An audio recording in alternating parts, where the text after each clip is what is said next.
Hello, how's it going? It is 10:01 on this Monday, October 7th. It's an overreaction Monday. The Colts are going to win the Super Bowl. That's not an overreaction, by the way. I truly believe that, especially with their performance on Sunday Night Football. We will dive into that more. People are saying is coming back today with a great segment. People are saying that the Indianapolis Colts offensive line, greatest offensive line ever assembled. We'll chat about it. Jacoby Brissett, absolute dog. I was on Get Up talking about this. A lot of people coming after me for saying that the Colts can win the Super Bowl, but I truly believe it. Be arguably the best team in the NFL right now. Everybody's in their house. In their house. We go into your house from the home of the Chiefs and get a dub on primetime television. Dominant, too, by the way, with 4 field goals from Adam Vinatieri. The GOAT is all the way back. Speaking of back, Kirk Cousins, the nerd. Oh, my God, is he a great quarterback all of a sudden? Adam Thielen, Stephon Diggs, they're eating over there in Minnesota. Is everything right? I don't know. Stephon Diggs winked into the camera, said he wanted to be in Minnesota. That's interesting to me. Interesting. Has Dak Prescott lost himself hundreds of millions of dollars because Kellen Moore refuses to feed Zeke? The guy's got a big old spoon in a big old bowl, and whenever he needs to, just have him eat. The Green Bay Packers couldn't stop anything on the ground. Kellen Moore and Dak Prescott said, no. We're going to air that. Too little, too late, down 28. Whenever they start giving up some yards and giving up some points, Matt LaFleur there was kind of panicking. Oh, my God. Aaron Rodgers said, come here, young fella. I know you're new to this thing. We're in a good spot, bub. Mm-hmm. Aaron Rodgers and Matt LaFleur had a father-son moment on the sideline there in the fourth quarter. Aaron Rodgers slicing and dicing without his number one target. Are the Green Bay Packers the favorite to win the NFC? I'd argue yes. I think so. I'd argue when you have Aaron Rodgers on your team, and then you also have a defense, and then you have a punter that absolutely obliterates footballs, and a silver fox kicker who's not scared to lay his life on the line for the team. That Green Bay Packers team is built for the long haul. So are the Indianapolis Colts. We'll also talk about old Danny Dimes. Is the Danny Dimes trend dead? Who knows? Who knows? It's going to be a good one today. 1-833-622-3331. Monday phones are always the best phones to have. Ty Schmidt and I are here live in New York City. You're listening to the Pat McAfee Show. Evan Fox, play some Chase Rice. It's the perfect occasion for a little vacation from the heart of the nation. Not your medication, 2 hours of magic. Let's give it a go. Ladies and gents, it's the Pat McAfee Show. It's the Pat McAfee Show. It's the Pat McAfee Show. Yes, it is, Chase Rice. I hope your tour is going fantastic. If he comes to your city, go ahead and check him out because the man is electric. He's also attractive, and he has a great voice. Ty Schmidt here, feeling good. He's a Packers owner. Yesterday, they went into Jerry World and got a big-time win in a dominant fashion. How do the Packers feel today? Pretty good. I mean, like you said, anytime you can go into Jerry World and get a W, that's great. Rodgers says he thinks he played his best game of the year so far. Didn't throw a touchdown, but he was spreading the seed everywhere to everyone. The only thing that concerns me is, like, they just don't have that switch like the Patriots do. I mean, you're up 31-3.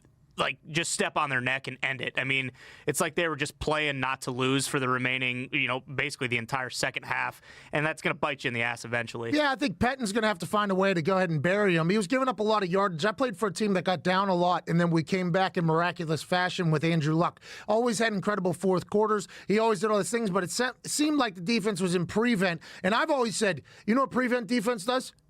It potentially prevents you from winning. That's a true thing. I mean, there's no reason for that to be a cardiac game for the Packers yesterday, especially with how dominant they were. But the Dallas Cowboys, I'm so intrigued by this whole thing because I bought into the hype, didn't I? Yeah, you did. A lot of people say I don't buy into the hype. A lot of people say I don't just, what have you done for me lately? A lot of people say I don't overreact, but I like the Cowboys. And then whenever I was doing the More Ways to Win show on FanDuel yesterday, the super better there was like, the only teams the Cowboys have beat have like Rosen as quarterback, Eli Manning as quarterback, a couple other people who are terrible. They said now they're running into an Aaron Rodgers-led offense. Even without Devontae Adams, they're going to be in a good spot. And when you watch that Dallas Cowboys team yesterday, they are incredibly average. And this feels like quite a flippy-floppy here for me, and it might be. But that team looks so average, it looked ridiculous. Now, granted, Amari Cooper is a superstar, absolute superstar. Might do him a favor if he doesn't sign long-term and goes somewhere else to find a team that could win. Because if you rely on Kellen Moore, who a lot of people are saying is potentially the future of play calling, the Dallas Cowboys, Jerry Jones has liked him for a long time. They gave the ball to Ezekiel Elliott 5 times in the first quarter. 5 times. The Green Bay Packers couldn't stop the run at all going into the week. They might have added an extra offensive lineman or defensive lineman, but the fact remains that Ezekiel Elliott averaged 6 yards a touch in that first quarter, and then it got to the point where they couldn't run the ball because they were trailing so far, they had to throw the rock. So they went in there with a game plan that they weren't just going to feed Zeke, that we're going to continue to put the game onto Kellen Moore and Dak Prescott's shoulders. We're going to continue to be a team that airs it out. We're not just going to feed the Ezekiel Elliott, who is the best player on our team by far. So I say this. Did Kellen Moore lose Dak Prescott $100 million? Has Jerry Jones been watching this whole thing going, now we're playing? He was cracking jokes after the game, by the way, about Jason Garrett spiking the red flag in front of that ref who got a call completely wrong, asking him if he knew the game at all, and then the ref throws an unsportsmanlike. It's like, shut up, ref. But we'll get into the refs here. I was going to say, yeah. We'll get into the refs here because across the board, they have somehow gotten worse than their already bad performance the first couple of weeks. Jerry Jones says, oh, do you think he heard something he hasn't heard before, sweetheart? Or something like that. Darling. After the game that they lost at home and almost got blown out, Jerry Jones is laughing. You know why Jerry Jones is laughing? Because he's not going to have to pay Dak Prescott the top dollar that he was thinking he was going to have to pay him after the first couple weeks. And I would argue it's because they refused to give the ball to Ezekiel Elliott. Ezekiel Elliott wears the crop tops. Ezekiel Elliott goes to Cabo. Ezekiel Elliott demanded top dollar. And for good reason. He's unbelievable. That offensive line, although they were hurt, that makes me believe that they could have ran up the gut even more because the tackles were out. 6 yards a touch. You do the math. You get 3 downs in football.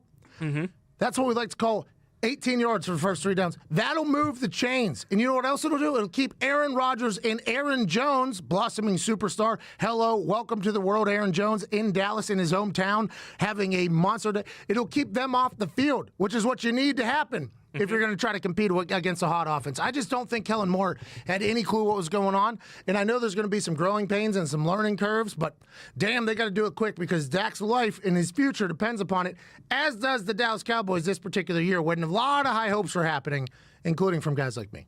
Yeah, I mean, it just rings true to what you've been saying for the last couple weeks, and I think a couple people probably snickered at you when you're saying, like, you know, hey, I mean, Dak is legitimately losing money here. Losing a lot of money at this thing. I mean, he played terrible yesterday. Terrible. Three picks. 3 picks, had another one in the end zone that, you know, got negated by a penalty. I mean, they didn't look good. Yeah, I mean, you look at the stats at the end of the day. I mean, he threw for a bunch of yards and, you know, had a couple of those big plays. But like you said, that was when they were getting their asses kicked at that point. Doesn't matter. So, I mean, it's tough to look at his performance yesterday and be like, yeah, this guy deserves $40 million a year. And on the flip side, a guy that deserves a raise, even though he threw 0 tutties, Aaron Rodgers is unbelievable. Yep. I thought it was going to be the Thursday night football game where him and Matt LaFleur are going to come out and bomb. Just so happened to be against the Cowboys. They seem to have it figured out. They seem like they were really relating with each other on the sideline. I mean, I don't buy into the whole Real Housewives of Green Bay type thing, but boy, they look like they were happy over there. Arm around the shoulder at one point, little handshake, how you doing, the whole thing. I also saw LaFleur. Is that his name? Yeah, LaFleur, yeah. Every time I say it, it sounds wrong. But LaFleur, I saw him talk to one of the Smiths who got in trouble for something. Looked like he had good leadership there, too. He said, like, hey, you can't do that. Looking up at the man, you can't do that. But then he moved forward. I kind of like the way LaFleur coaches. And on the flip side, Jason Garrett, a lot of Cowboys fans are wondering how this guy is still the head coach. And I think if this is Jay Gruden got canned. Jay Gruden knew he was going to get canned. Right. Jay Gruden said after the game, he was like, my key works tomorrow, you know. And Jay Gruden tried to get fired. We'll talk about that more, and people are saying, I think he was trying to get fired so that he can go join Jon Gruden and the Oakland Raiders, who seem to be building something nice. We'll talk about that in a little bit as well. But Jason Garrett, I don't understand the hype around him. And everybody's like, well, they know football. You know, Tony Romo was incredibly average as well. I mean, he put up good numbers, but he didn't win anything big. He's an incredible analyst. I think that might camouflage the fact that he wasn't a great player. I mean, he was let's not argue. If you play quarterback in the NFL for a decade or so and you win some games and the whole thing, you're a good player, obviously. But Tony Romo would never be talked about as a top 10 quarterback ever. No. So it's almost like mediocrity is kind of their thing down there at quarterback, so that you can always say, like, well, if we had this quarterback, we'd be better. Well, if we did this, we'd be better. Right now, it seems like Dak Prescott's kind of fallen into that line there after an incredibly hot start, too. Everybody's talking about how in the offseason, me included, offseason, a lot of people are shooting commercials, a lot of people are doing other things. Dak Prescott just went to work. He got better. He looked bad yesterday. Well, and I think to the coach, about the coaching point, Jerry wants someone he can keep under his thumb. Like, at all times, he still wants to be, we didn't really hear much from Jason Garrett after the game other than him apologizing for, getting flagged, throwing the challenge flag. That's the only thing he shouldn't have apologized for. Exactly. But what we did hear from Jerry Jones talking about, everything else. So I think he just wants a guy that at the end of the day, he's going to be able to control and kind of tell him what to do. Everybody says Lincoln Riley's going to get that job. Yeah, I would assume. Everybody says Lincoln Riley is going to be the next Dallas Cowboys head coach. I'm sure Jason Garrett has heard it.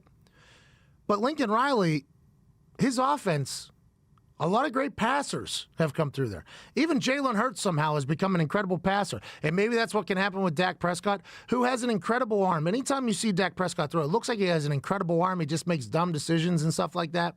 Also, Kellen Moore doesn't set him up for success. I still don't know how you don't feed Zeke there. You feed Zeke, it opens up. I don't know how you don't check it down to Ezekiel. Just get the ball in the damn guy's hands. He'll be able to do something. They refuse to do it, so the Packers got a big win. Everybody's saying Lincoln Riley's going to be the next Dallas Cowboys head coach.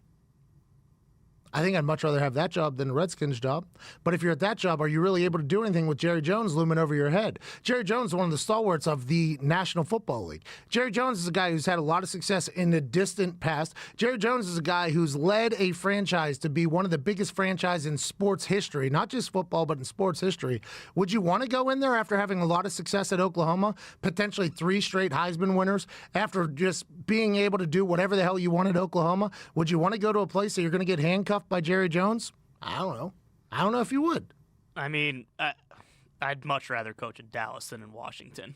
That job in Washington, ain't nobody going to want. And by the way, Dak Prescott saying that they needed this and they were sniffing themselves too much.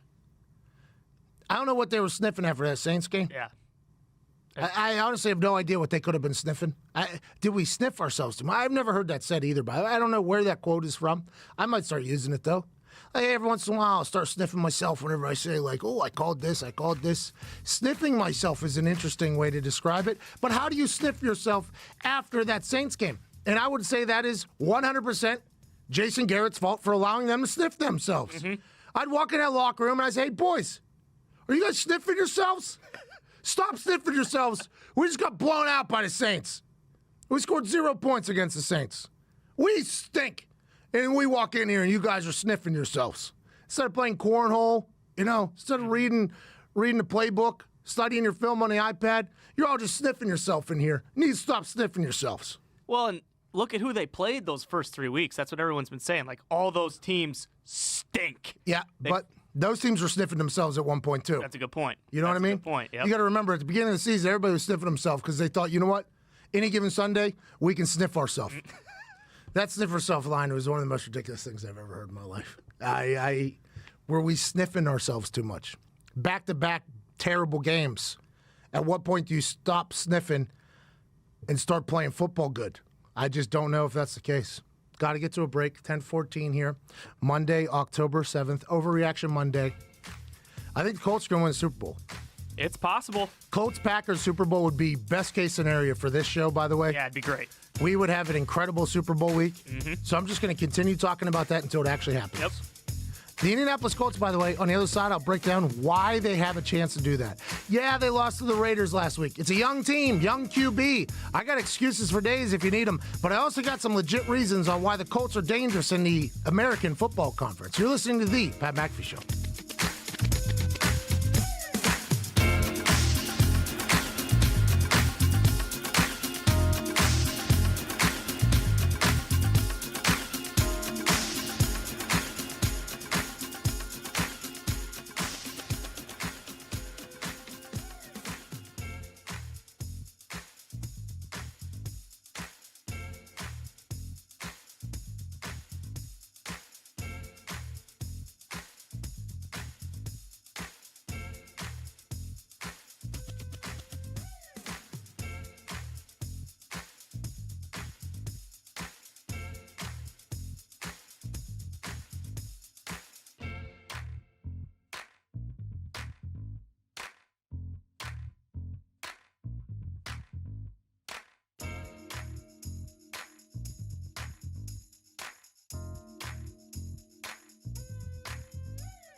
Welcome back to the Pat McAfee Show here on Westwood One and DAZN Worldwide. We are live in New York City. Every Monday we'll be live in New York City. Right next to Good Morning Football, which is shooting next to us here at 4 World Trade. We are 50 stories above Earth, and every single time we come here, it's insane. Especially with the doom and gloom now of the Giants fans around town. Danny Dimes is now a thing of the past. It's a real shame. All it took was one nerd, Kirk Cousins, to come in here and light it up, and that's all she wrote. Speaking of light it up, the Colts on Sunday Night Football, prime time. The world is watching the Jacoby Brissett-led Indianapolis Colts go into Kansas City, Missouri. Not Kansas City, Kansas. There's two of them. Yep. Very interesting, by the way, that whenever the people who started the entire thing decided, you know what do we want to call this place? Call it Kansas City. Oh, what do we want to call this other place? We'll call it Kansas City. Like, we already got one. It's like literally 20 minutes that way. Like, nah, we'll beat them. And then Kansas City, Missouri was like, well, we'll start a football team. Yeah. And we'll be much bigger than you in Kansas. Anyways, Kansas City Chiefs. The Indianapolis Colts hop on a bird, fly into Missouri. They go into an incredibly raucous atmosphere. One of the best places I've ever played in my life.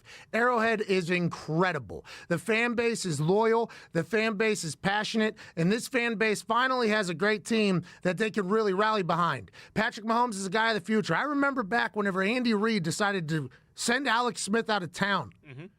Send him out of town, says Andy Reid. Not even going to be our backup. Let's get him the hell out of here. We're going to go with this young guy, Patrick Mahomes. I questioned him. I think a lot of people did. They're like, Alex Smith finally had like an MVP-like season. This was the season that they beat the Patriots on opening night. Everything was going good for the Kansas City Chiefs. They were rolling. They were a good team. Bang, the Chiefs are back with Alex Smith. Later in the season, they were actually so good. Patrick Mahomes played instead of Alex Smith against the Denver Broncos in Denver. Patrick Mahomes had such a good performance in that game that everybody in the facility was like, oh, we got a guy. Then they saw Patrick Mahomes in practice. Colquitt told me they knew that they had a guy. So whenever they shipped Alex Smith out of town, a lot of people had questions. They were like, wait a minute. We're going with this no-name guy? This guy that got drafted after? Yeah. Who got drafted before him? There's some Trubisky. Who else was in that draft? A bunch of people. Yeah, there was another quarterback. This guy got drafted late. There was question marks about him. Yeah, he won in Denver, one of the hardest places to play. But who are we talking about? Then ever since then, that is things of the past. When we had our Sirius show, somebody called in from Kansas City and said, Patrick Mahomes is going to win MVP this year. And I said, Bob, chill out. We don't even know who he is. We don't even know who this guy is. He said, no. Everybody around town knows that this guy's good. And he has been. He's been absolutely remarkable. His playing style is highlight reel. That is literally his playing style. I tweeted last night that when he retires, his NFL Films highlight tape that they make for everybody that retires is going to be a 3-hour motion picture. He has more highlights in one game than most people have through their entire career. Everything he does is magical. The sidearm, flick of the wrist, 30 yards on a dime, the 40.5-yard sprint, elude a sack, and then throw it on the run, one hop. I mean, everything he does is highlight reel-esque. Whenever he's doing stuff that you do in trick shot videos in the actual game, you have to say, man, this guy is next level. Yeah, it's absurd. That Kansas City Chiefs team has a lot of weapons, too. He gets a chance to throw to a lot of different people. Andy Reid's drawing up plays, but it doesn't really matter because Patrick Mahomes can extend the play. Or can he until he hurts his ankle again? Or can he when he's playing against the Indianapolis Colts? Or can he whenever Jacoby Brissett, Frank Reich, Chris Ballard, Mr. Irsay, and the boys travel into town and say, Sunday Night Football, this is going to be our night. People have been waiting all day for Sunday night. The Indianapolis Colts are waiting all day to put up a fight. Oh, there it is. Speaking of fight, Triple G won that. I don't care what anybody has to say. We were there. There was never a thought that other guy was going to win. Triple G was going to win the entire time. You boxing purists can all kiss my ass, too. I hate them all. That's probably not the right thing to say on DAZN because it's a big-time boxing thing, but I'm sick of the boxing purists. I hate them all. You're the worst. You're almost worse than wrestling Twitter, which is very difficult to get into, but the boxing purists somehow figured it out. Back to the Colts. They're built for the long haul. And I think this is why Colts fans were so upset whenever Adam Schefter tweeted that Andrew Luck was going to retire. Because Colts fans knew that Chris Ballard has built a team, not just a quarterback. Chris Ballard has built a team that is built for the long haul. That offensive line is one of the best offensive lines I think I've ever seen assembled. And I'm only saying that strictly because the Indianapolis Colts are notorious for having a bad offensive line. Right. Even when Peyton was there, it wasn't like the offensive line was heralded. Jeff Saturday, Ryan Deem, Charlie Johnson, the boys there, Ryan Lilja, they got the job done, but nobody was ever talking like, oh, this offensive line is winning them games. I don't think they got enough credit, but they were never talked about as these guys are the guys. This particular offensive line, though, if they would have been here when Andrew Luck was young, we still have another 20 years of Andrew Luck. Yep. If Andrew Luck got a chance to play behind this offensive line, which is what I think everybody was thinking when Andrew Luck retired because he got his ass kicked so much and he lost the joy in the game, everybody was like, yeah, but now we got a guy. Hey, now we got some guys that can protect you. Now we got a team. And he was like, nah, I can't do it. What did the Colts do, though? They rallied behind Jacoby Brissett. Jacoby Brissett, the guy who called the players-only meeting last year when he wasn't even the starter, stepped up. They paid him $20 million. They said, this is our guy. We're going to rely on the offensive line. We're going to have Marlon Mack, a running back who people said he always gets hurt, always gets hurt. This year, he has been hurt, and he's still been showing up. Nyheim Hines, also Wilkins making plays for them. We're going to rely on this offensive line and our quarterback who can make every throw, can make every read, and is a dog. I don't think that can go understated enough. He is a guy that in the end of the game wants to win just as bad as everybody else. He's a guy that if he's losing in checkers or in chess, if there's about to be the final, he'll flip the thing to get a win. That is something that Andrew Luck never had. Andrew Luck didn't have the step on the throat mentality. Right. I'm going to win at all costs. Andrew Luck was an incredible quarterback, but he was incredibly nice. I think Jacoby Brissett also nice, but when it comes to competition, I think Jacoby Brissett is a savage. Yeah. And with this offensive line and the defense, by the way, everybody's saying, oh, the Chiefs were banged up. The Chiefs were hurt. Oh, that was a good win playing against an injured Chiefs. The Colts weren't healthy either. Defensive player of the year was on the sideline. 2 starting safeties on the sideline. The Colts were not healthy either. T.Y. Hilton battling through a quad strain or something like that. Yep. I mean, this team is incredible. And when you can win in the trenches, you can win in the long haul. And that is why I think the Colts are going to be the AFC representative in the Super Bowl. I said on Get Up, I think they can win. I do think they can win. And that's the reason why. I think they're a young team with a young quarterback, so there's going to be some uh-ohs that are going to happen, like the Raiders last week, even though the Raiders just, I don't know if Zito can hear this in the back, just took the Bears to Pound Town over in London town. Come on. Just took the Bears to absolute Pound Town over there. Chase Daniels kind of let me down. I might have been wrong about Mitchell Trubisky and Chase Daniel. Thank you. The Bears were jet lagged, though. The news came out this morning. Okay, so breaking news there from Zito. There was a bad case of jet lag for the Chicago Bears. That will happen. But this Colts team, I think, is really built. Now, everything has to go through New England. Everybody was saying everything goes through the Chiefs, which I respect. They were one offsides away from D Ford from being the Super Bowl representative for the AFC. But everybody knows everything goes through the Patriots. Everybody knows that Tom Brady's going to have final say in the AFC. Everybody knows that if Bill Belichick wants to, he's going to be the guy that's going to go run. But I think this Colts team, the thing that you have when you have an offensive line is a running game that can't be out-strategized, a running game that can't be out-coached, a running game that can keep Tom Brady off of the field. They run into a 4-minute offense. 4-minute offense means they're just trying to stay on the field as long as possible to seal the game. They went into a 4-minute offense last night against the Kansas City Chiefs in the Kansas City Chiefs home to wrap up the biggest upset of the season by far, and they ran the ball 11 out of 12 times. That entire offensive line wears hats that say, run the damn ball. That offensive line wants them to put the game on their shoulders, and whenever they get the opportunity to do it, Wreck-It Ralph, Quentin Nelson, is ready to absolutely mollywop somebody if he has to. Well, and it travels, too. Yep. I mean, like, it doesn't matter if they're at home. They can do that on the road. Like you said, Arrowhead is a very tough place to play. And, I mean, it didn't matter. They still just grinded it out. It felt like they like it more. Like Quentin Nelson, they call him Earl Grey, they call him everything. He's Wreck-It Ralph. Anything in front of him, for those that haven't seen the movie Wreck-It Ralph, by the way, great movie. I mean, okay. I mean, it's a great movie. But Wreck-It Ralph was this guy that his hands and fists were so heavy and his upper body was so heavy. Everything he did, he broke it. That's what Quentin Nelson is. Everything he touches moves.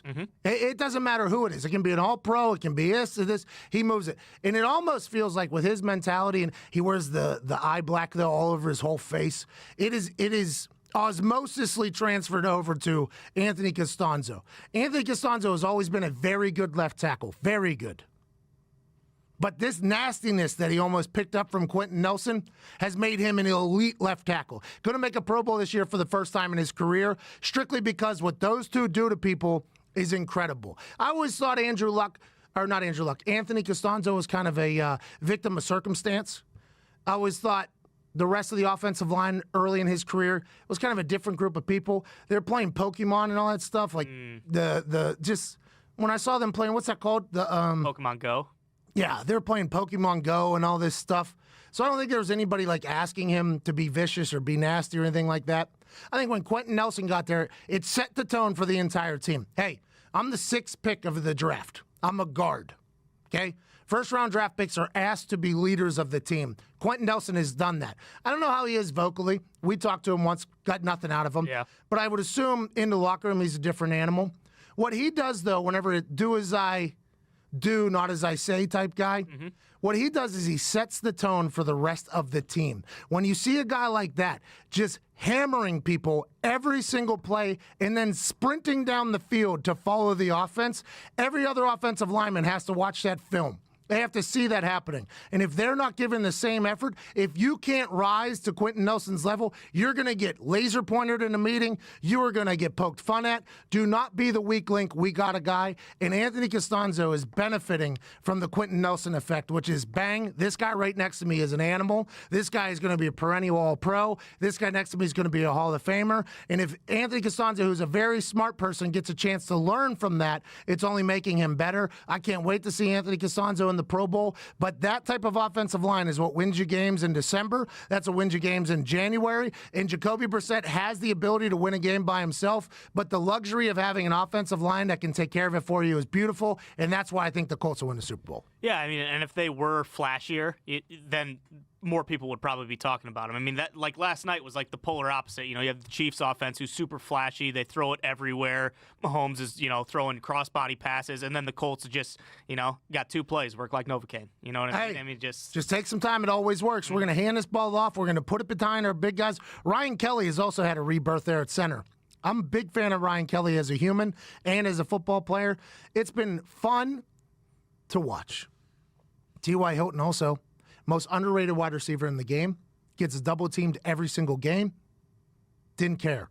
Was clapping going into the fourth quarter. Had only touched the ball 1 time. Superstar wide receiver, has been paid a lot of money, never gets talked about on a Sunday night football game. Those types of players who are underappreciated, undervalued, underrated, but are absolute ballers, normally get upset if they don't get the ball. T.Y. Hilton was like, no, let's keep it going. I'll keep eating 2 if we need to. I'll keep eating 2. You can keep the safety in the corner on me if you need to. And that pass interference call on T.Y. Hilton, Alberto Riveron needs to be run out of Park Avenue, needs to be run out of the game.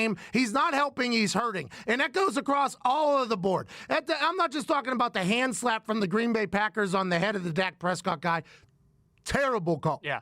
I'm not talking about the pass interference that they refused to overturn in the other game. I'm talking about that T.Y. Hilton pass interference on a rub route where it looked like T.Y. was trying to get out of the way. Alberto Riveron refuses to overturn the pass interference because he's taking a stand that he doesn't like the way the rules are being changed because he's an NFL ref and his job's getting harder. And my judgment calls are my judgment calls. No review can change it. Shut up, Alberto. Just make the damn call how it's supposed to be. You don't make the rules, you enforce them, Alberto Riveron. He's public enemy number 1, not only for this show, but for the entire NFL. That's going to cost some people some real things down the line. Yeah.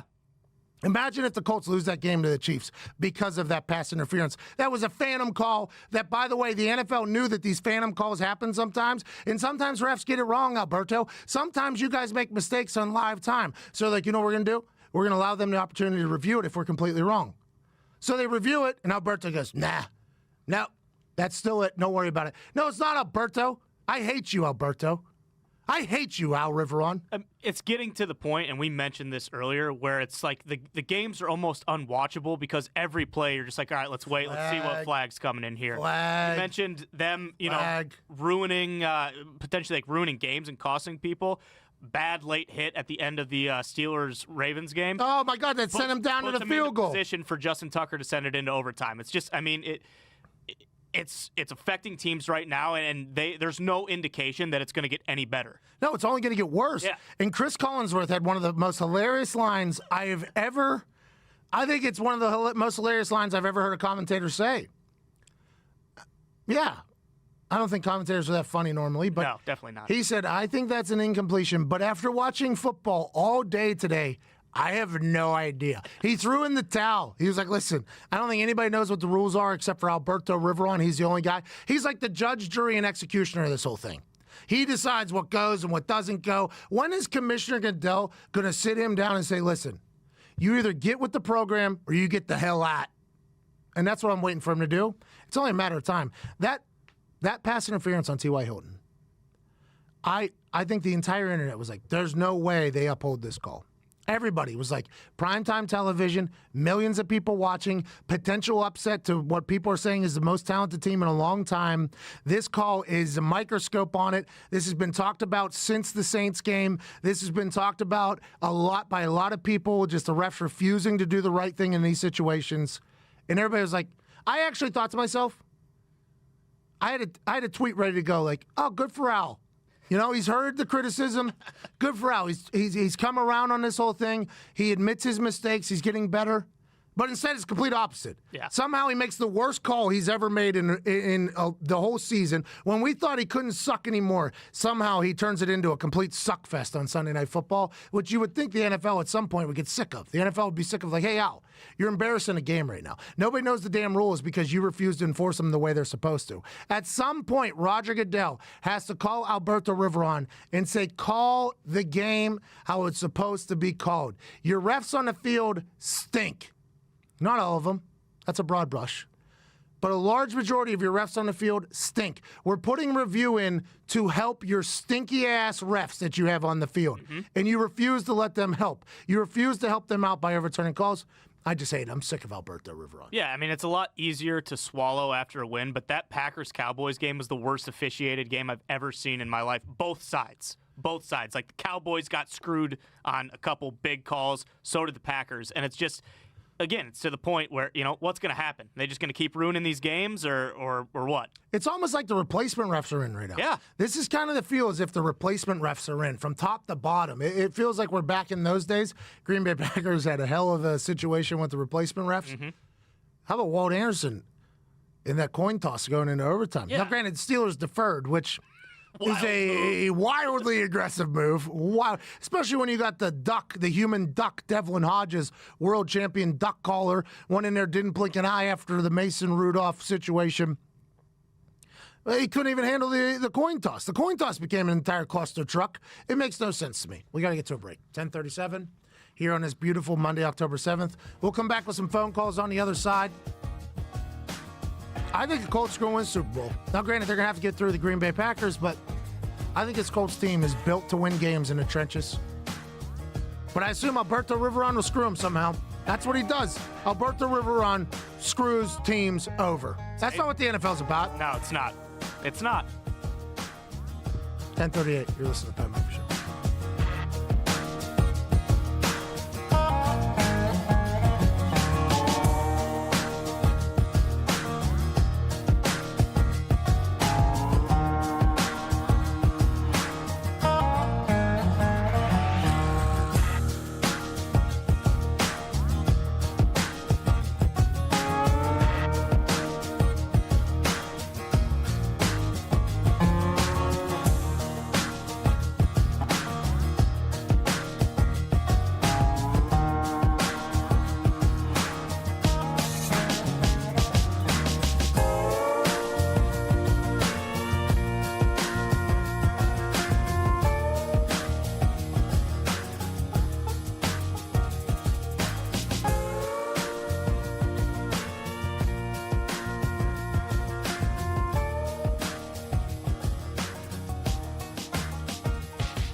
Welcome back to the Pat McAfee Show here in New York City for World Trade. We're in a studio that is too nice for this particular show, for sure.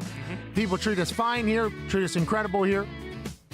And the Indianapolis Colts being great is good news for the business. I want to let you know it is good news. People are arguing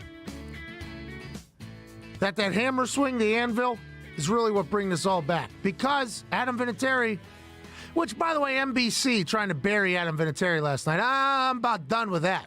First 2 weeks, this is how he did. Okay, how about since then, NBC? Okay, let's not just propagandaize everybody's thoughts on how Adam Vinatieri has been doing this year just because he's old. Guy hasn't missed since then. Not a single follow-up, nothing like. I even tweeted him. I was like, hey, Sunday Night Football on NBC. First things first. Football Night in America, good show. I appreciate for that. I didn't say that. I left that out. Just like they left out how Adam Vinatieri has been doing the last couple weeks. The guy's hot. Won the game last night. 4 field goals. Granted, not long ones. So you got to make them. There was a caller that was on the line that said, we won't take his call because I'll just answer his question now. He said, is 4 30-yard field goals easier or harder than 1 50-yard field goal? Well, every single field goal is its own obstacle. So 1 50-yard field goal, I would argue, is harder than the 4 30-yard field goals, but each field goal individually is a potential miss. For instance, Justin Tucker's game winner there in overtime. Justin Tucker, by the way, best field goal kicker that has ever come into the NFL. I think there's no arguing that. Adam Vinatieri is the greatest of all time. Justin Tucker is the best kicker I've ever seen in my life. Every ball is pure. Every ball is smoked. He had a 65-yarder in warm-ups into the open end at Heinz Field. Not easy to do because there's a river that blows right off into that side. In that river, a lot of dead bodies, a lot of things like that, a lot of grit, a lot of drunk vomit and things like that. But the wind comes right in that side, makes it a swirling operation, which leads me to this. I sent him a text. I was like, hey, on that game winner, the one that was dancing with the left upright was hooking, and then it ended up drawing and came back in by inches, I'd assume. I said, oh, he must have known that the wind was going left or right there. So I sent him a text. I was like, hey, man, I want to talk about your greatness tomorrow. Congrats on an incredible game. Clutch, that last field goal, dead center. Doesn't matter how blown the call was that got them there by the refs and the roughing the passer. Still have to hit that kick. Hit that thing pure right down the center. And if you watch afterwards, it kind of blew a little bit to the right. So I thought he had a read on that. I said, did you aim left or right on that? He said, no, actually my plant foot slipped because the sod was a little bit soft. I ended up hitting it a little bit fat. I was aiming right down the middle because I knew even if it blew a little bit, I wouldn't be able to give up the entire upright. He just so happened to hit it left because of his plant foot kind of missing, and that thing trickled in. And I'll tell you what, sometimes greats get lucky every once in a while. Justin Tucker deserves that with how damn good he is. It seems like the only time we ever see him miss is when he gets unlucky. It's nice to see him get lucky because every other ball he hits is pure. That was a big-time kick for him. But Adam Vinatieri won the game as well last night. I don't hear Skip Bayless talking about that, by the way. Skip Bayless, I would argue it's his fault that Mayer guy missed that 33-yard field goal. Yeah. I would say that Skip Bayless's negativity towards kickers, being a Cowboys fan, made the Cowboys kicker thing, nobody likes me, everybody hates me, and he got in his mind and he missed that 33-yarder. You know, a lot of people are like, well, the guy shouldn't have jumped off sides. True. Very true. But in practice, you're kicking 15 balls in a row. So the fact that he made that 28-yarder and then had to back it up to a 33-yarder, like that's very standard for practice. There's no excuses for that. That ball has to go in. Granted, they're not going to get the onside kick. It's very difficult to get an onside kick. They're not going to get that. But you never want to be the reason that it doesn't go in. Mayer has to make that kick. Has to. 33-yarder. That is easy peasy, especially when you're watching your team go to work like that. That is the issue with kickers, by the way. That is the issue with us kickers. That is the issue for the brand. That is the issue. Whenever something so good is starting to happen, starting to mount. Now, granted, they were down 28 points. Maybe that's the reason why they lost. Could have been. Maybe Dak Prescott throwing 3 interceptions, a 4th that got overturned. Maybe that's why they lost. But all anybody's going to remember is that they got hot there at the end and the kicker made a very makeable kick. And that's not good for the brand. Mayer knows that. He feels terrible about it. You saw it in his face. But there's no excuse to miss that ball. I think he would argue that anyway. So let's get to the phone. 1-833-622-3331. Zito, who do we got? We have Brent from Louisville. He should be live right now. Brent, what's up, buddy? Hey, Pat. Hi, how's it going, fellas? Not bad, Brent. Things are good. The Colts are great. Everything else is fantastic. The weather's a little gloomy here in Gotham, New York City, but everything's glowing. What do you got? So it's week 5 in the NFL. We're starting to see who teams are. The Colts, the Packers look like Super Bowl locks. Yep. Cowboys look like, depending on who they're playing, is who the Cowboys are going to be. And the Patriots are who we think they are. Okay. Yeah, I think that sounds good. On the flip side, is there a tank-off for the number 1 pick? Dolphins are shipping half the team out. The Redskins are firing a coach who won't play their first-round quarterback. And my Bengals stink. Okay, Brent, I appreciate that. Good call. There does seem to be a 3-team suck-off right now. And in this 3-team suck-off, you can't put it past the Bengals to potentially take the lead in this suckfest for the first overall pick because that team looks terrible. They look uninterested. Andy Dalton looks like he's having zero fun, and that is a part of it, by the way. Body language can tell you the story a lot. Whenever an entire team looks like they hate everything that's happening, that usually means something. Now, let's go to the Washington Redskins. They stink. They are a terrible football team. People are saying, we'll do that segment in the second hour, that Jay Gruden was trying to get fired. That's why he started Colt McCoy. He said, this is what we're going to do. I mean, they won't get rid of me. I don't know how bad I have to be. Let's put Colt McCoy in there over Dwayne Haskins. Let's get slaughtered by the Patriots. And then I'm going to make a comment after the game saying that, well, hopefully I get fired. Basically is what he said. My key might not work tomorrow. He might as well have just said, I'm fired. He couldn't wait to get to the Raiders and be an advisor over there for old Jon Gruden. He's been there for 6 years. That's a long time, by the way. And they have not been good for a long time. And I don't think that's Jay Gruden's fault. I think that is an organization that is in complete chaos. I think that is just a malfunctioning operation from top to bottom. They showed a video of Dan Snyder getting a congressional escort out of that building before Jay Gruden even got to the locker room. 5 Escalades, an SUV, I think a limo, police on either side. They're like, Dan Snyder's out of here. Does Dan Snyder have 4 different fake cars just like the president, they think somebody's going to bomb him? I mean, maybe. He is a weasel. He is. I mean, he's an interesting guy. I've never met him, but boy, you don't hear a lot of people say Dan Snyder, good guy. No. You don't hear that ever. I don't think you ever hear Dan Snyder's a good guy. But a lot of people have said for a long time now, Jay Gruden and the coaching staff hate Dwayne Haskins.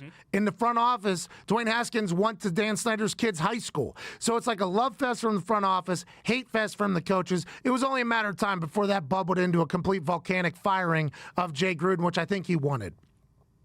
Now the thought is, they have an interim head coach. They have a guy named O'Connell on that roster who was a quarterback. I think he was with the Patriots, and then he was in some other places. He's got a good offensive mind. The thought in the Get Up production meeting this morning was that they might just hire him outright and say, hey, you're our head coach now. Because he's a quarterback guru. He's been in there. He's had to work with Dwayne Haskins. But whoever they hire is going to have to like Dwayne Haskins. And it sounds like the entire coaching staff did not like Dwayne Haskins. So to have the interim head coach, you're punting on the season. This team is going to stink. You throw Dwayne Haskins out there. If he stinks and his entire career gets altered because of the suckfest, what do? Now you wasted a top pick on a quarterback and you're going to have to rebuild again. Oh my God, the Redskins fans got another 10 years of rebuilding. Or they find a guy. Maybe they find a guy who loves Dwayne Haskins, like Ryan Day from Ohio State. I have no idea why you would ever leave Ohio State to go coach at Washington, but I assume the NFL gig is going to be desirable by somebody. But I don't see people clamoring to get to Washington, even if they have the number 1 pick. And now the Dolphins. Going into the season, they were the Secretariat. Yeah. They were American Pharaoh. They were the team that everybody knew was potentially in play for the number 1 overall pick. They stink. Their fan base has been sick of them stinking for a decade. Dan Marino, best thing they've ever had, still didn't win a Super Bowl. The Dolphins fan base has been through enough. The only good thing that happened to the Dolphins fan base, I would argue, is Ace Ventura, Pet Detective, finding Snowflake. Snowflake was missing. Ace Ventura found him. That was good for the Dolphins. Aside from that, nothing good has happened to the Dolphins for a long time. Mediocre. Offensive line coach does cocaine. Mediocre. You get the number 1 overall pick. You have a chance to turn it around. I just don't think you bet against the Dolphins in this suckfest. They've had this on their mind since day one. The Bengals and the Redskins, I don't think they thought they were going to be as bad as they are. The Dolphins knew they were going to be terrible, and they've been looking forward to doing this since day one. I wouldn't put it past them to lose all 16 games and join the Lions, but I also, there might be some real competition for this number 1 pick. That's what's so hard is because, like, the Dolphins just stink. We knew it going into the season. Like, hey, they wanted to stink. Yeah, exactly. Laramie Tunzel, the guy that hit the gas mask, big old lungs, incredible left tackle. People are saying it's our best player. Get him out of here. Wide receiver, Fuller. Kenny Stills. Kenny Stills, wide receiver Kenny Stills. Oh, he's got a little problem with Jay-Z. Oh, he can catch the ball well. Get him out of here. Minka Fitzpatrick, he's a pretty good corner. Yeah, he's like one of the best young corners. Get him out of here. Josh Rosen, that guy couldn't complete a pass in Arizona, right? Now, let's bring him in here. If Ryan Fitzpatrick can't get the job done, we'll put Rosen in for us to suck. They've wanted this number one pick better than anybody for longer, and I think that type of attrition for suckness is going to be tough to upend.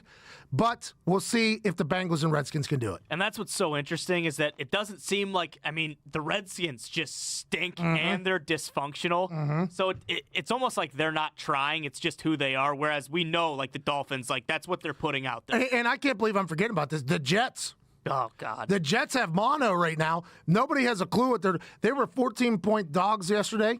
And I said, I have no idea because they're a high school team. You have no idea what's going to happen with them. They could potentially come out and play well. They could get lucky, have a little horseshoe up their tail feather or something like that. But they stink as well. It's a 4-horse race for that number one pick. And we're going to find out which organization can suck more than the others. As of right now, so Jay Gruden got fired today, obviously. How many coaches do you think are going to get fired before the end of the season? At least, I mean, Gase won't get fired because of the mono thing. Yeah, that's true. Dolphins coach is sucking on purpose. Yep. Andy Dalton's guy, I don't even know his name. He's terrible. Zach Robinson. Is he an air raid guy? Yeah, he's a McVay guy. These air raid offenses have not done great. Anybody who could touch Sean McVay in the past has gotten a head coaching gig. See how that works out in the long term. It's not working now. Good for the Arizona Cardinals getting a big win on a walk-off field goal. Shout out to AQ Shipley. They stink too, though.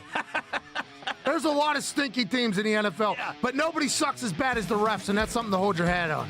We'll be back in the second hour. You're listening to the Pat McAfee Show.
It's the perfect occasion for a mental vacation from the heart of the nation. Not your medication, 2 hours of magic. Let's give it a go.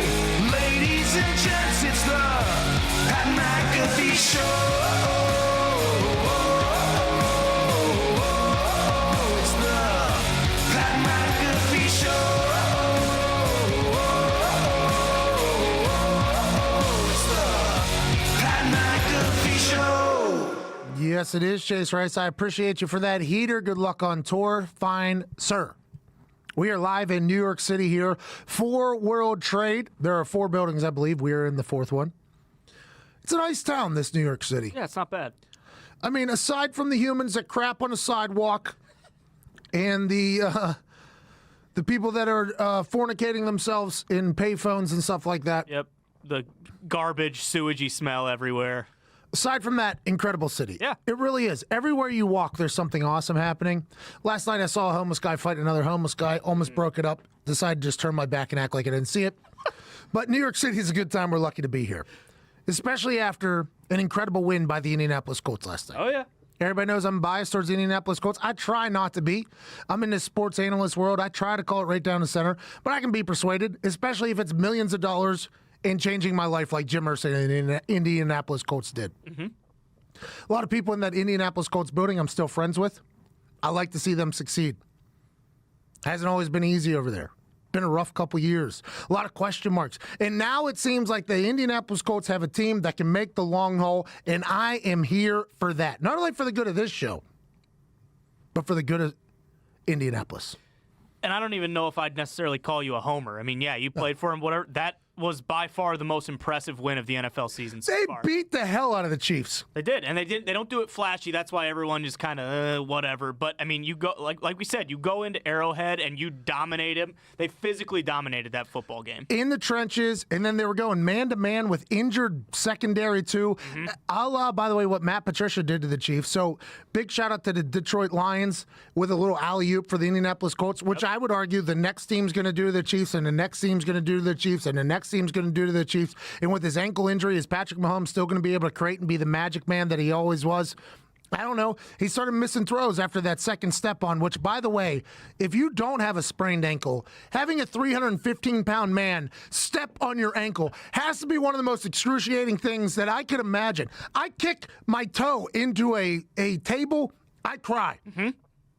A 315-pound man steps on an already injured sprained ankle. That's going to hurt. Patrick Mahomes, G'd up, though, limped a little bit, walked it. I would have cried. Right on the field, I would have cried.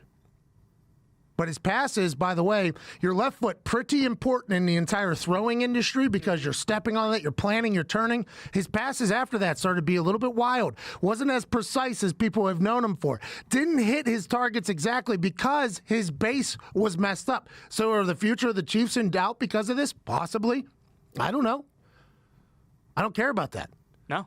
What I'm here to talk about is the Indianapolis Colts taking it old school. Everybody thought the Ravens were going to become this old school football team. They thought they were going to do this, they were going to do that. The Ravens instead have decided to let Lamar Jackson throw the ball because Lamar hates running, which I can respect. The Colts decided we're going to take it old school. We're going to have 3 backs, one of them being Marlon Mack, who's an absolute stud. Bell cow. He's a bell cow. Mm-hmm. He's really good. Yeah, he is. He runs like Lev Bell a little bit. He does. And everybody says like a patient runner is Le'Veon Bell. I don't think that is the case, but the way Marlon Mack plays, it does feel as if he's a little bit like Lev Bell. Kind of seems like it's going to be a loss, and then all of a sudden we quick 6, quick 5, quick 4, quick 3 when you need it. I like that. But they built this team around this offensive line. When you invest the 6th pick in the entire NFL draft on a guard, not a tackle, everybody needs a tackle. Mm-hmm. Not a center. Guy who touches the ball every single play, calls out coverages, everything like that. On a guard, you're saying one thing and one thing alone. Andrew Luck, rest in peace to his career. Yep. Let's have a moment of silence for Andrew Luck's career. Dead. Now, when you do that, though, you are investing in Andrew Luck at the time. That's what Chris Ballard was doing. Andrew, we want you to know, although you got the hell beat out of you your first couple years, although they refused to take care of you with the offensive line, I want to let you know, 6th overall pick in the draft, we're going to get a team of men in front of you that are going to protect you. Quentin Nelson. Quentin Nelson has lifted the entire team, the entire organization. Rise to my level of toughness, my level of determination, my level of grit, my level of everything. And the entire Indianapolis Colts offensive line, and I would argue entire team, has answered. Quentin Nelson has been a bell cow for the Indianapolis Colts, and they run the damn ball. And they run the damn ball well, which is what you have to do in December, January, and eventually February to get wins. You have to be able to run the ball, and the Colts can do that. That is why I'm saying the Colts can win the Super Bowl. Also, no one is talking about it, but, I mean, the McAfee bump. Bobby Okereke out there had a hell of a game. Hell of a game. Bobby Okereke.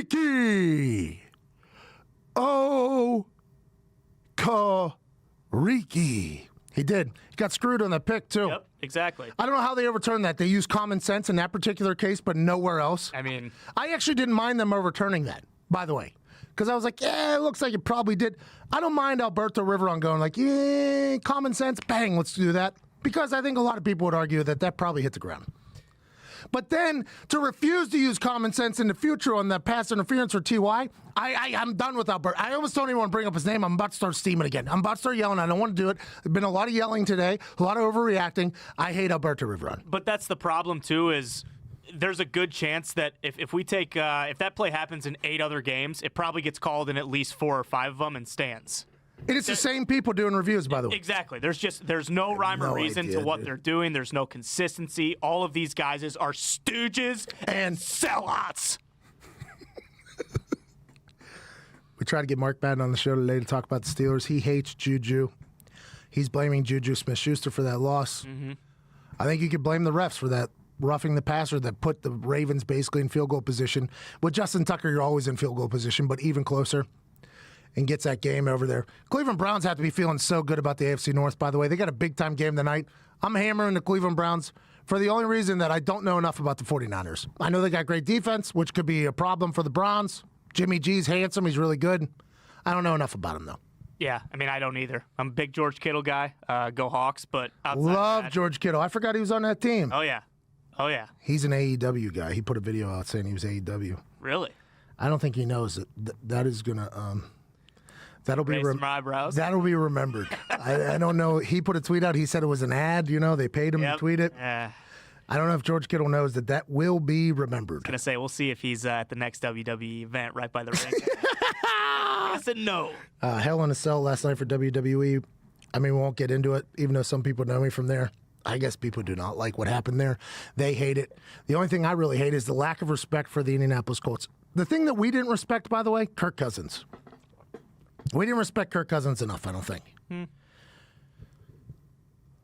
Go on. No, you go on. I mean, I don't know. Everyone was coming at me yesterday saying like, "Hey, you want to apologize for your Kirk Cousins takes now?" Yeah, he beat the Giants. Let's put him into the Hall of Fame. I mean, the guy still stinks. All right, he had a good game. Personally, You're allowed to adjust your take whenever things change in Takeville. right? I'm not ready to do that yet, though. You still think he stinks? Yeah, I mean, do I think he's worth $84 million? Not a chance in hell. Yeah, but we got to remember, whenever you're putting a price on somebody, you can't compare him to real life. You have to compare him to NFL life. That is true. And what I will say is after we talked to Hasselbeck and him talking about Mike Zimmer maybe being the problem more so than Kirk Cousins, I'm starting to come around a little bit. But, you know, I mean, what kind of integrity do I have if all of a sudden I'm lauding Kirk Cousins come today? I just can't do it. So you are believing that Kirk Cousins had a much better performance yesterday than he had shown probably in the last 5 years. You think he does have a potential for greatness. You think maybe he does earn that paycheck that he was given. You think maybe it is the coach's fault for refusing to let him throw the ball deep down the field, only relying on the run game because he's a defensive coordinator. You think maybe what Adam Thielen and Stephon Diggs were actually directed towards Mike Zimmer instead of Kirk Cousins. You think all these things, but your integrity just won't let you say that Kirk Cousins doesn't Yeah, pretty much. stink. Yeah, he stinks. He still stinks. But hey, you know, like you said, we got a lot of weeks here for him to prove that he doesn't stink. So let's see what he does against a good defense. Kirk Cousins, by the way, was getting buried by everybody. Everybody was burying Kirk Cousins. Kirk Cousins had to come out and apologize for his teammates burying him. But I don't think his teammates were burying him. I think that Adam Thielen shot was against his coach, not Kirk Cousins. Kirk Cousins had to come out and apologize, though, for it. Then Kirk Cousins comes in and lights it up against the New York Giants. Absolutely lights it up. Whole world's against him, including some people in the front office probably who want to be a run-first team. Dalvin Cook is an electric. I mean, he's an incredible running back, very talented man. A good gift to a quarterback is a good running back, by the way. That's why I think the Colts are still going to be good as well. Mm-hmm. But Kirk showed up, man. He's making throws, dropping balls in the bucket, making good reads, roaming around, throwing the ball. And Adam Thielen was going to get fed that game. We all knew that, and he showed up. Adam Thielen's one of the most competitive humans I've ever been around. I've seen him hit a 3-wood, 285, 900 yards. He overdrove He did. a par 4 with a 3-wood. Yep. I watched it with my own eyes. We were teammates. He yelled at me a couple times while being teammates with him. He's a super competitive guy who has gotten paid, who expects the ball. But when your head coach doesn't want to throw the ball that much, that is a tough thing to do. Now, granted, he had 27 attempts or something last week. He was throwing the ball a lot, but they weren't throwing the ball down the field. It was all dinks and dumps, safe plays so they can keep the ball and drive down the clock, which is what defensive coordinators want. When you take those big shots, you have a chance to they're low percentage, high risk plays that have a huge payoff bet on the backside. If you're a defensive head coach, you're thinking, well, that could potentially be a quick 3 and out, which puts our defense back on the field. Let's keep the ball in our offense. Let's try to move the rock. We got Dalvin Cook who's really good. Let's run. Let's dump down. Let's dink a little bit so we can eat at the clock and then bring our defense in. That's what Mike Zimmer has been saying. But Stephon Diggs and Adam Thielen are like, no. We're players that go up and get the ball. Adam Thielen makes contested catches. That's what he does. That's his competitiveness. That's his not being invited to the combine, not being drafted, having to go to the regional combine that everybody said was a fugazi and earning his way. That 50-50 ball, let's assume Adam Thielen's going to go up and get it because that's what he's done his entire life is go up and get it. Mm-hmm. Stephon Diggs was like, now wait a minute. If Kirk Cousins is going to apologize to Adam Thielen, who's taking a shot at Mike Zimmer, saying he's the best wide receiver, I don't like that. He misses practice. He takes a stand, gets fined $200,000. But what if all of that was literally the reason that the Minnesota Vikings offense paradigm shifts? What if that is what changes the offensive strategy for the Minnesota Vikings to become an offense that utilizes its weapons? What if that changes the Minnesota Vikings franchise for the long haul? Will they give Stephon Diggs his money back? Will they pay him back? I don't know. I'm excited to see it, though, because that Vikings offense looked very, very different and very, very good yesterday. But who knows if Kirk Cousins is still a nerd or not? Well, and we'll see, because that's been the knock on Kirk Cousins all along is, hey, he beats teams like this, the teams that he's supposed to beat, and then in the primetime games and against good teams, he falters and looks like a bum. So what is it? You think he needs to go to like a psychiatrist, like to get the hypnotist stuff? Maybe. I mean, I don't know. What do you have any quick fixes for that? Or I have no idea. I mean, Zito went to a hypnotist. He can't speak Spanish anymore. Mm-hmm.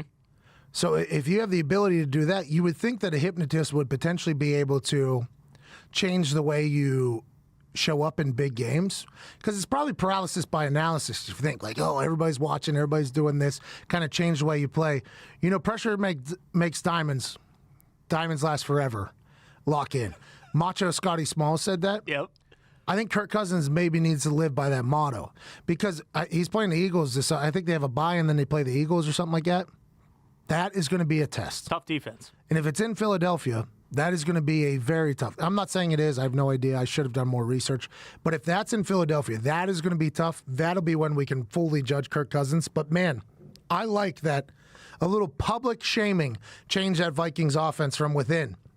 And maybe Mike Zimmer was able to adapt, unlike you, Ty, who refuses to change the way you feel about something. If Mike Zimmer was able to listen to all of this and say, you know what, maybe we do have to start getting these guys the ball and change the offensive strategy going into the week, good for him, too. And good for the Minnesota Vikings fans who potentially have a good team again.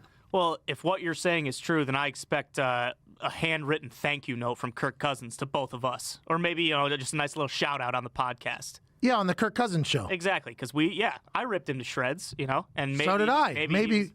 Maybe Zimmer heard us talking and was like, we can't have our guy just getting buried like this anymore. We got to give him a chance to throw the football. Mm-hmm. I think that's all Thielen and Stephon Diggs want, is him to be able to throw the football. We're handcuffing this guy. We're screwing Kirk Cousins. We're not letting Kirk Cousins play Kirk Cousins football. Whammy, this is our fault. And then now they come out and destroy Danny Dimes and the Giants. Yeah, so maybe just a bit of gratitude, maybe a thank you to us. I don't know. How come we don't get thanked for anything, by the way? I don't know. It's sickening, to be honest. It's disgusting. Mm-hmm. What are you going to do? We got to get to a break. 11:15. On this Monday, Overreaction, October 7th. A lot of people on the internet telling me that my Colts take is blasphemy strictly because of the Patriots, which I think is probably pretty accurate. You didn't guarantee it. No, I just said I think they can win the Super Bowl. I think they were built to win the Super Bowl. Everything runs through New England. Always will, as long as Tom Brady is still breathing. Because I think that's how long he's going to play. Till the day he dies. But that team, without their best players, just put a hurt on the Kansas City Chiefs, who everybody, if you want to crown them, then crown them, has crowned them. Everything runs through the Patriots. I think this year we have a team that can actually keep up. And it's all because we can keep Tom Brady off the field with that offensive line. Bingo. That's football talk. 11:16, this is the Pat McAfee Show.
Oh, that's dope.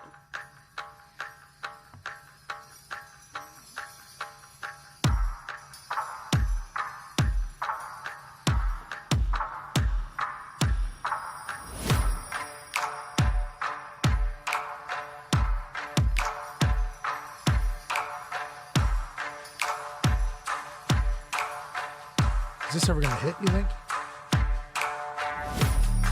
There it was. Welcome back to the Pat McAfee Show. It is 11:21 here on this Monday, October 7th. Just got a retweet from Jim Irsay, no big deal. He's buying what we're selling here, that the Colts can make a run. We still think it's going to be tough against the Patriots. The Patriots will always be the Patriots. That's why the Patriots are the Patriots forever, amen. It's going to be a tough run. But that game last night with a banged-up Indianapolis Colts team.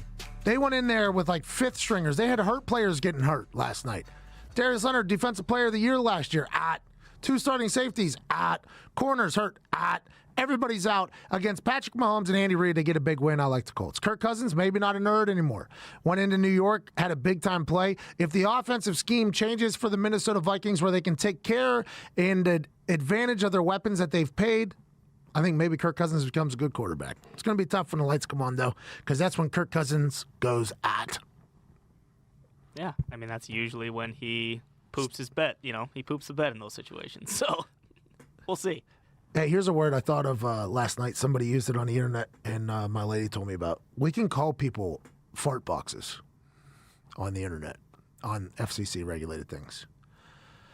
Fart spitters, too, for the other one. You know what I mean? We can call people that. And if we deliver it in the same manner that we deliver stinks, we can get around this FCC thing while still calling people fart spitters.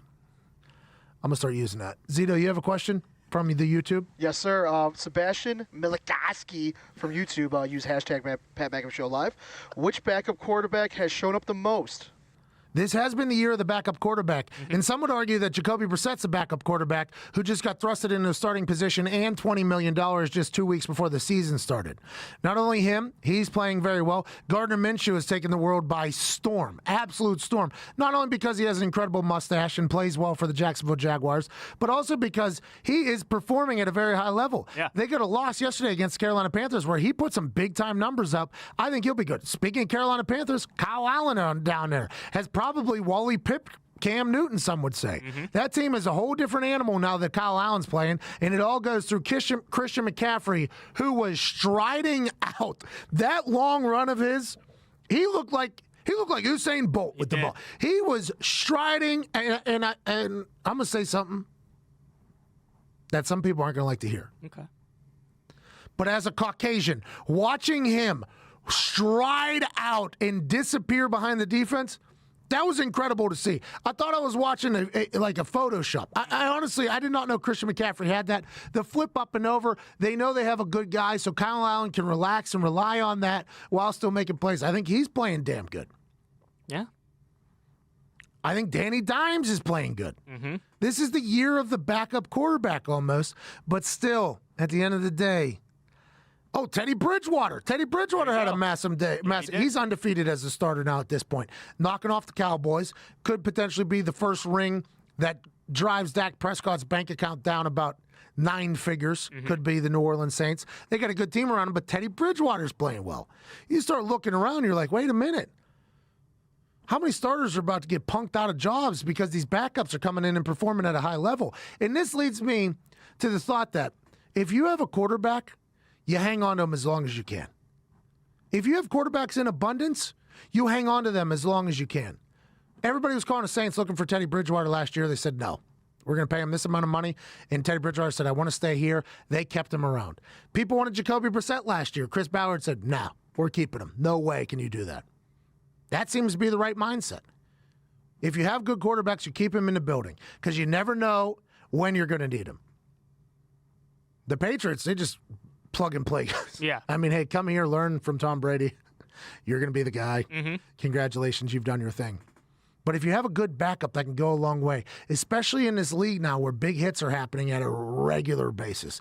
Devlin Hodges has yet to be able to see what the backup to the backup can do. He's a world-class duck caller, but I like what the backup quarterbacks are doing in this league, but backup quarterbacks aren't ever going to win you the big one. That's why they're backup quarterbacks. That's just the way it goes. Chase Daniel, he had a little bit of a run there last week, made people, including myself, question whether they were better or not without Mitchell Trubisky. I think they're screwed either way now. I think they're screwed either way. I think the Bears are going, say it, Zeke. I can't do it. Don. I had to do it. I think the Bears are going, Don. Now, granted, London games are tough to judge. I played in London We got beat by the Jacksonville Jaguars. We should not have lost to the Jacksonville Jaguars. But when you fly overseas, routines are completely changed. We chose to fly over there on Friday or Thursday. I forget what it was, later in the week. Some teams go out there earlier in the week to get adjusted and all that, blah, blah, blah. We went later in the week trying to just keep it as regular as possible. We're going to keep our sleep schedule on the Eastern Standard Time. We're not going to adjust to London so that the game is just the same thing. Because I think whenever the game's at 10 a.m. American time or whatever it was, 11, we were just going to try to play off of that. Like, we're just going to stay. We're not going to get adjusted to the London thing. We're just going to keep doing it. But whenever guys have off time, they're going to go out to London at night. I mean, the routine was just completely changed. So I don't like judging off the London game. Just like I don't like judging off the Thursday night games, because when routines are changed, football players are changed. Right. Football players are creatures of habit. That's just the way it is. We got this at this time, nap at this time, eat at this time, potentially fornicate at this time, do this, and then sleep, and then start it over, do this. That's the way a football schedule has been. Through high school, it's that way. In college, every single moment of your life is dictated by the head coach. You're doing this. And in the NFL, it's the same thing. Boom, boom, boom. That's why whenever rookies get their first offseason after their first season, there's always all hell breaks loose. That's when you see people get in trouble, because it's the first time their life hasn't been on a schedule basically since they were a child. Mm-hmm. So when you go to London, the routine changes. When you play on Thursday night, routine changes. For me, when we went to London, Walt Anderson screwed me. Walt Anderson had me kicking brand new footballs because he refused to let the beat-up footballs get into the game, because Walt Anderson's Walt Anderson. So for the first time in my life, I was punting footballs in front of a crowd that wanted to see balls get punted, and I got to punt brand new balls because Walt Anderson wouldn't do the protocol. Called Dean Blandino the next day. I said, listen, Dean, I ain't doing it no more. I'll bury Walt Anderson. He said, no. It's my job to make sure Walt Anderson follows protocol, which is the balls get broken in for 30 minutes. Then Walt Anderson has to okay 4 balls, and then he lets the balls in. Walt Anderson didn't okay any of the balls that were beat up. Only took the brand new balls, put them in there. Might as well have been kicking a cement ball in front of all these people that actually respect kicking. I was going to try to put on a show. It didn't do great. But other than that, my routine was okay. Vinatieri and I, Joe Philbin, got a massage on Friday night in the hotel. Learned a lot about England from the massage therapist there. But everybody else kind of went out. That was kind of an interesting thing. I was like, oh, we're the only people that aren't out right now. Me, Vinatieri, and Joe Philbin. Now, maybe that doesn't make us cultured because we didn't want to go see the Big Ben and all that stuff. Probably accurate. Probably American meatheads, but for me, I just wanted to sleep. I want to get out of here. I'd also potentially taken over their 30 edibles because I thought more teammates of mine were going to want to indulge in that either before the game or after the game. And to get to London, you go through your own TSA here. The team has TSA that you have to check in. Here's my passport. The Colts already have it. They took it all from everybody. It's literally you get your bags checked and then you're through. Put them in a little thing. We're good to go. It's team's TSA. Get on the bus, fly over there. I forgot all about them. Didn't utilize them at all because how things quickly changed. Right. After we lose to the Jacksonville Jaguars, we're on a team bus. They go, hey, we're going through Heathrow Airport through the real-life TSA. And at that moment, I look around. I go, oh, no. I have some things in my bag right now that have vitamins in them. I have to get rid of them. And at that point, I'd whittled it down to like 15 of them. And I look at Vinatieri, and I'm like, buddy, not good. He's like, what are you going to do? I was like, I guess I'm just going to throw them away in here. Couldn't do that because right next to the trash can was an English police officer. So I couldn't just walk up and dump a bunch of edibles into the thing next to the guy. He's going to ask questions. We're going to the Heathrow Airport. Now I got to do what I got to do. We finally get there. Police escorts, a lot going on. So I just take down 13 edibles. Yikes. See you later. Vinatieri looks at me and goes, how you doing, bub? I was like, good now, but things are about to happen. He goes, I got you, little buddy. I'm like, thank you. So we go through the little check-in thing. And right before we get to the scan of the bags thing, it all hits me. I might as well have been on Cloud 45 over there in London. They check my bag, boom, boom, boom. I get selected. Something was in my bag. So now all of a sudden I'm like, oh no, did I leave a couple in there? Oh my God. Vinatieri starts walking ahead. He turns around, he's like, what's going on? I'm like, they got my bag, man. He's like, what's going on? I'm like, I have no idea. So he comes and stands with me. He's like, I got you, bub. I was like, they might got me, for real. I might be staying the night in England. They go through my bag.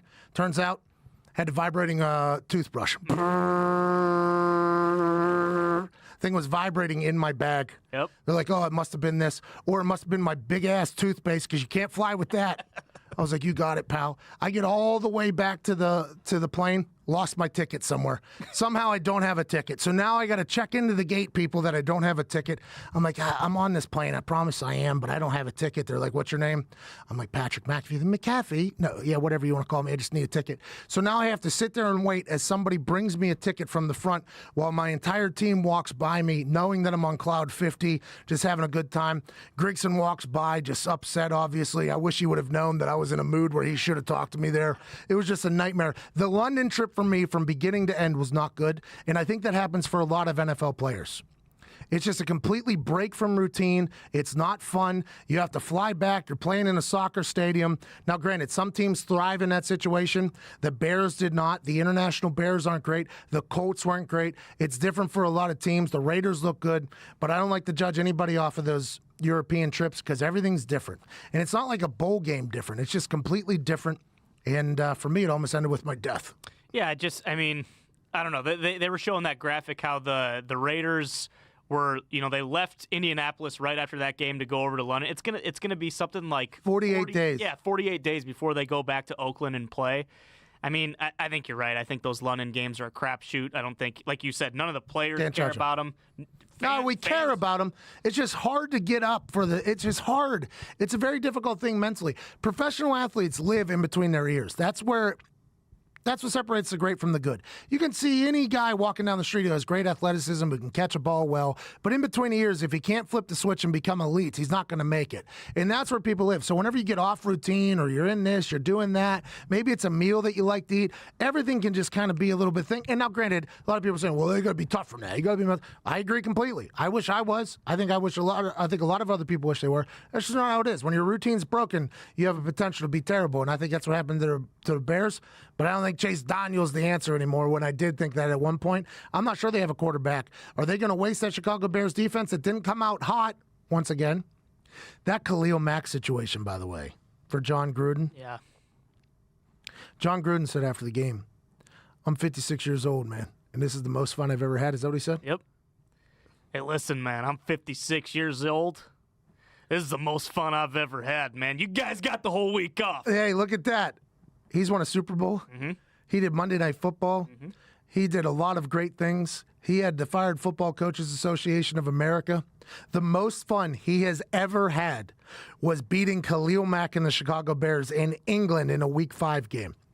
That has to tell you what Jon Gruden's mindset was going into that game. That has to tell you, knock on wood if you're with me, how many times he was doing that. This was the Super Bowl. Yep. Jon Gruden knew that his entire legacy at Oakland was going to be talked about. If Khalil Mack comes out and wrecks that game, it was going to be talked about. If they lose to the Chicago Bears because of that defense that has Khalil Mack, that the Oakland Raiders let out of the building because that's a lot of guaranteed money, man.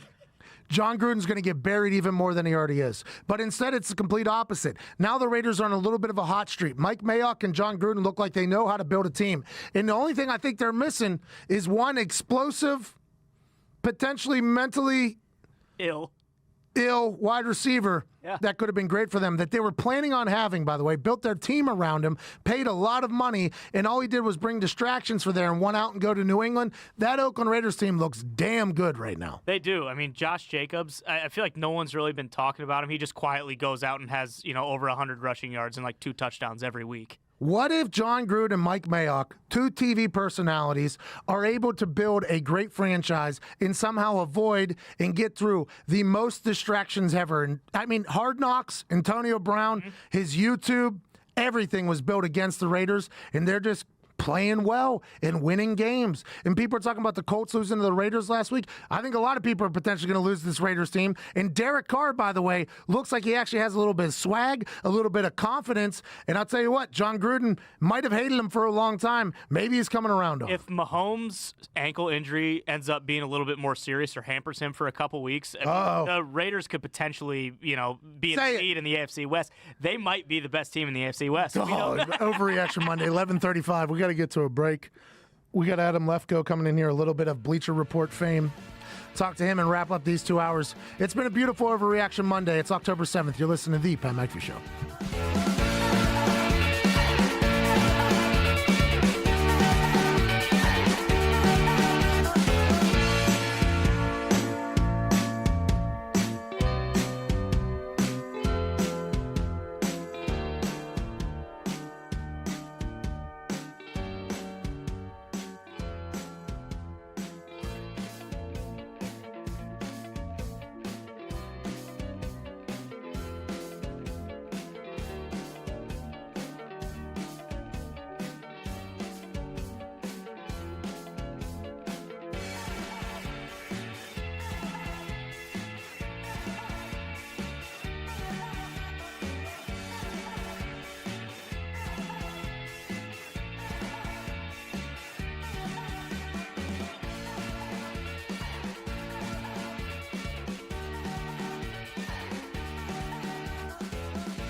October 7th.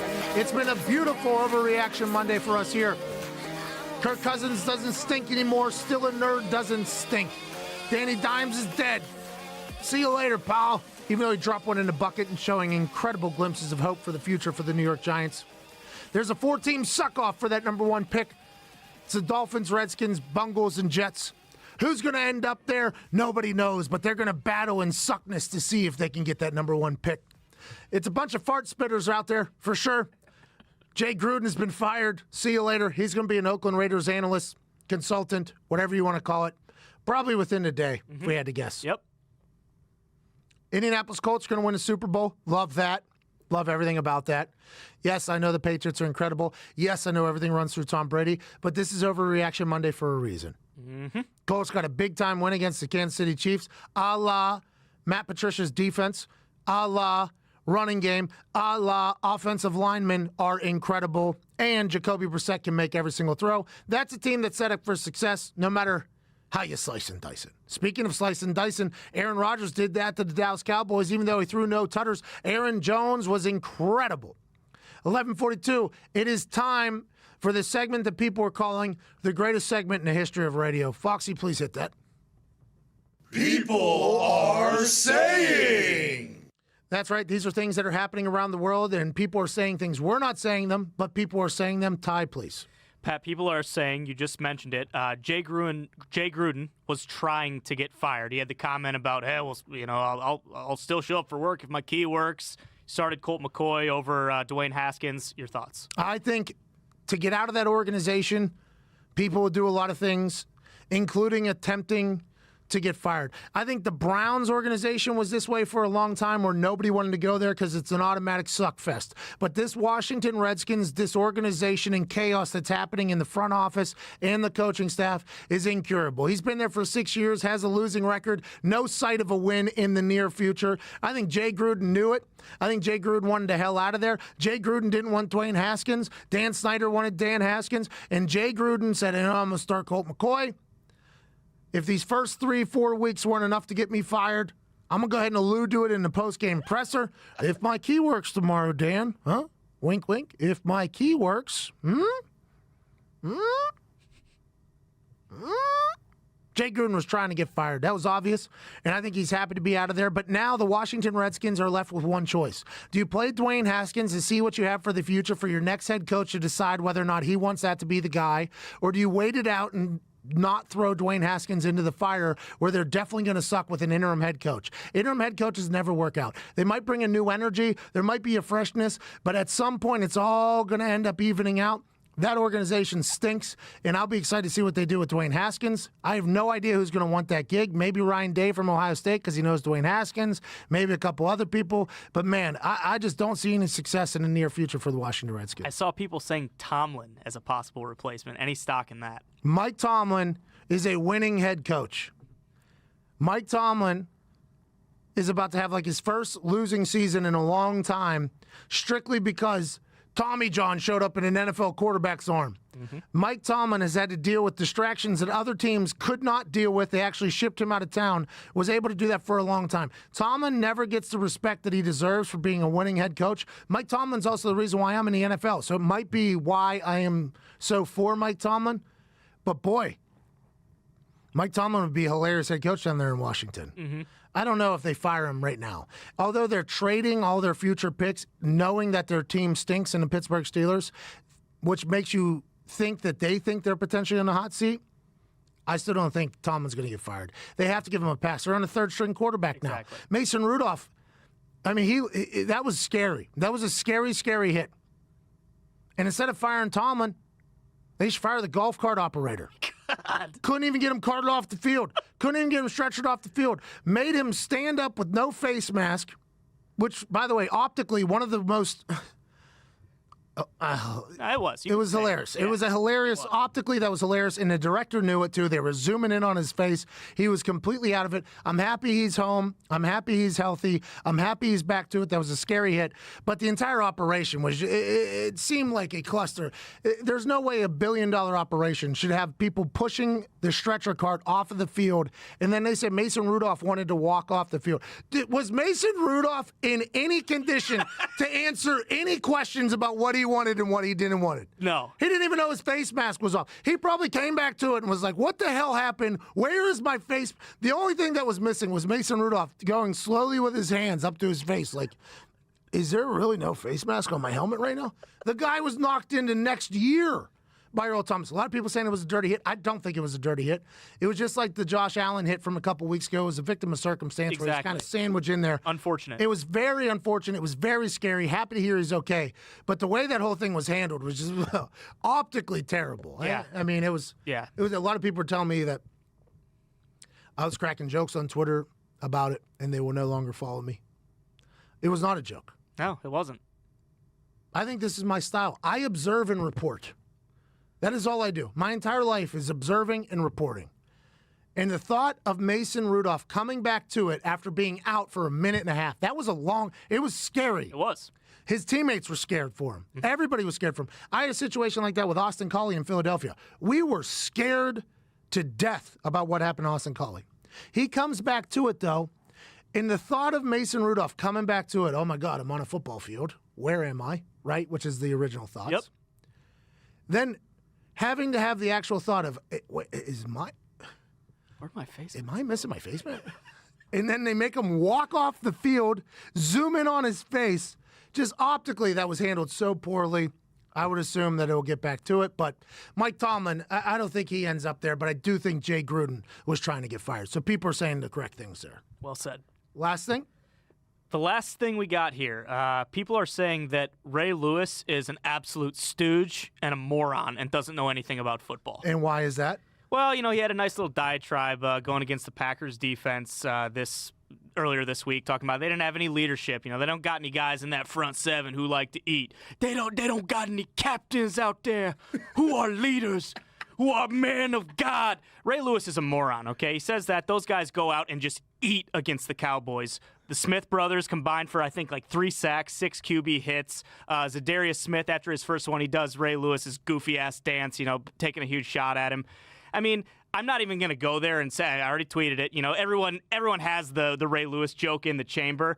I mean, basically, so I didn't play, but I can come out here and say stupid-ass stuff just the way he can. He gets on there and everyone lauds him because, Ray Lewis was such a great motivator and leader, and he loves football. He's a stooge and a sellout, and he's a moron, too.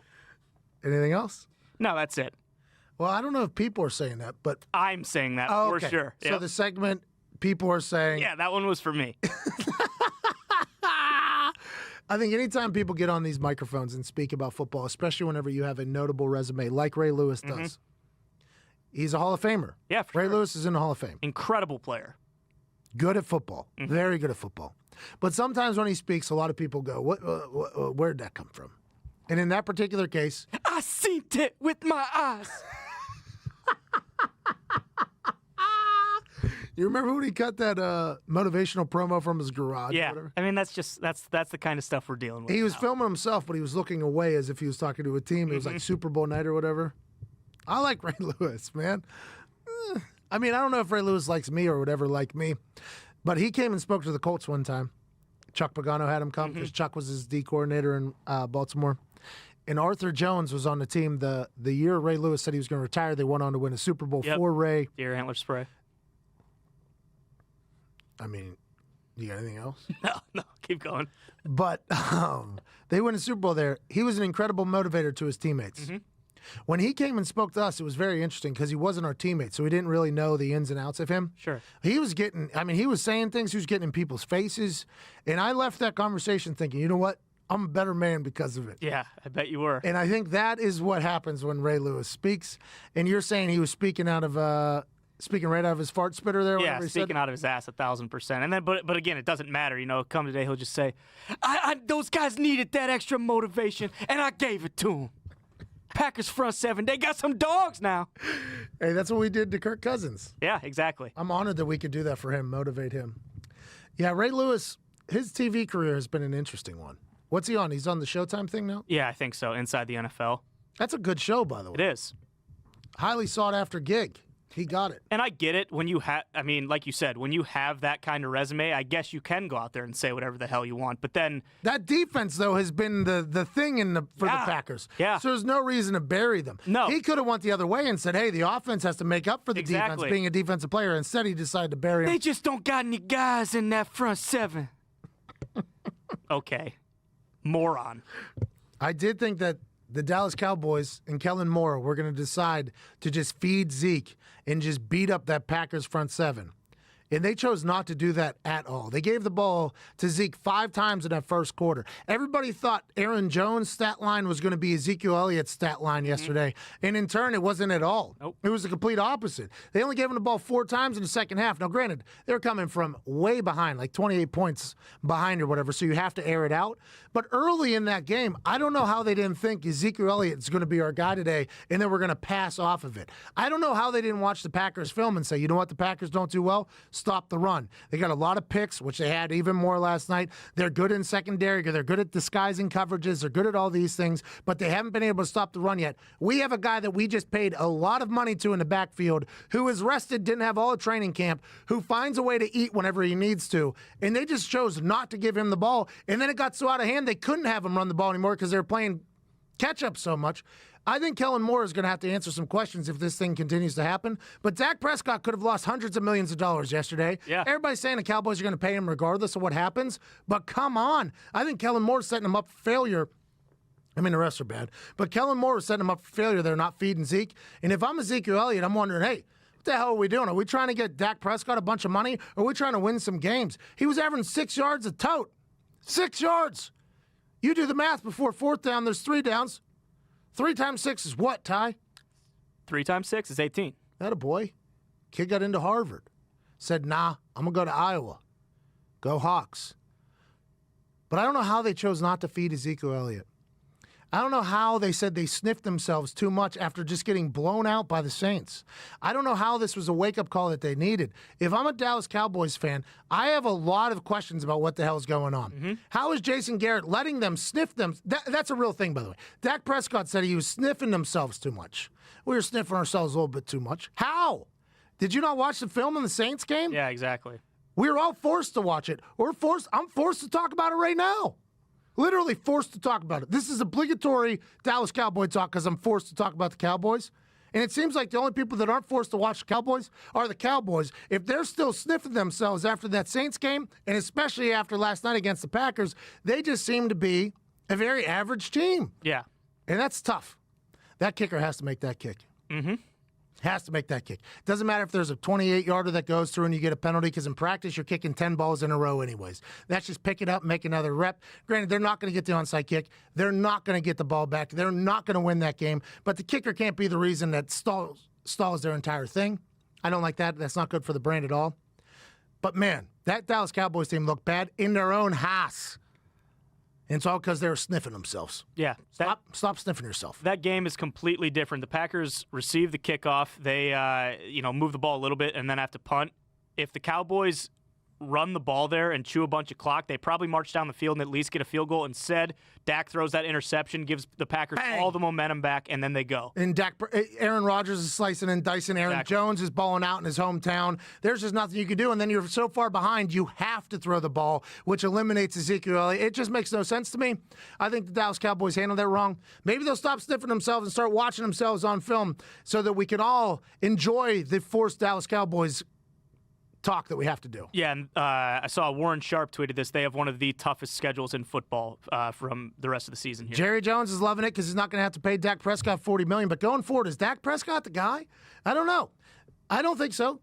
But if you got Ezekiel Elliott, that can help out a quarterback for sure. I don't know. 11:55. We got to go. We're so thankful you choose to listen to us on this Overreaction Monday, October 7th. You're the best. This has been the Pat McAfee Show.